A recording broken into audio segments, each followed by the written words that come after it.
Welcome back to 3 Times a Victim by Bruce Whealton. I'm Sarah with Marcus. Last episode ended with hope.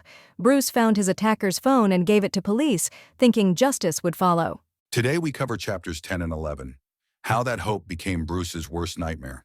Within an hour, everything changed.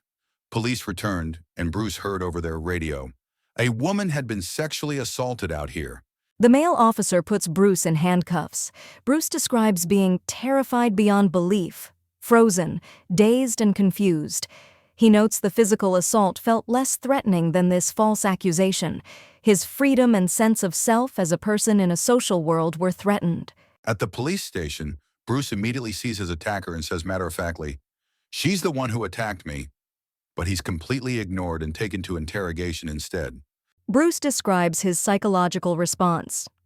"I was not feeling anything. I was detached, simultaneously frozen and shut down like a zombie." As a former trauma therapist, he understands what's happening, but can't protect himself from experiencing it. In the interrogation room, detectives create a false confession statement. Bruce is shocked. "I looked at what was written, and I was shocked. He was asking me to sign a confession." "I'm not signing that," I answered. "That did not happen."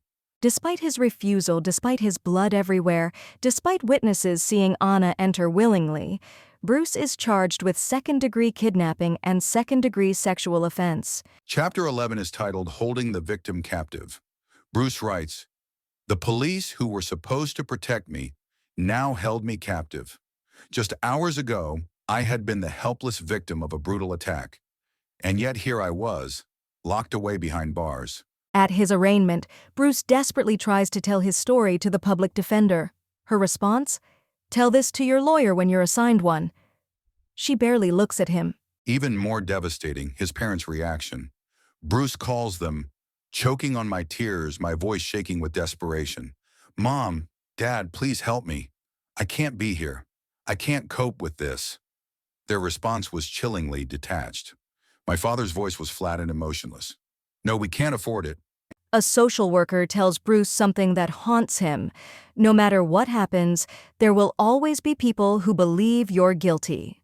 Bruce reflects, "Even if the truth of my innocence were proven, the accusation would always leave a stain that could never fully be washed away." This speaks to why the book is titled 3 Times a Victim. Bruce isn't just victimized by Anna's attack, but by the justice system and by lasting stigma. These 3 layers of victimization compound each other. Bruce observes, "In jail, the truth was meaningless. Reality was what the system decided it to be." For someone who dedicated his life to helping trauma survivors, this realization is devastating. Gender bias played a significant role. The moment Anna claimed victimhood, despite all evidence supporting Bruce's account, the system pivoted to believing her over him. His victimhood was erased. Bruce ends these chapters asking haunting questions. Would I ever be free? Would I ever find someone who could love me, knowing the accusations that would always linger?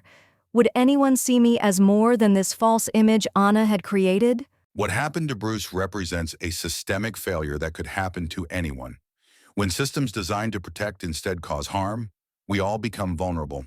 Join us next time for chapters 12 to 14, covering Bruce's experiences in protective custody, homelessness before trial, and yet another unexpected criminal matter that compounds his suffering. We'll explore how Bruce navigates an increasingly nightmarish legal labyrinth, where each turn leads him further from justice and deeper into a system that fails to recognize his victimhood. This has been Sarah and Marcus discussing 3 Times a Victim by Bruce Whealton. Thank you for listening.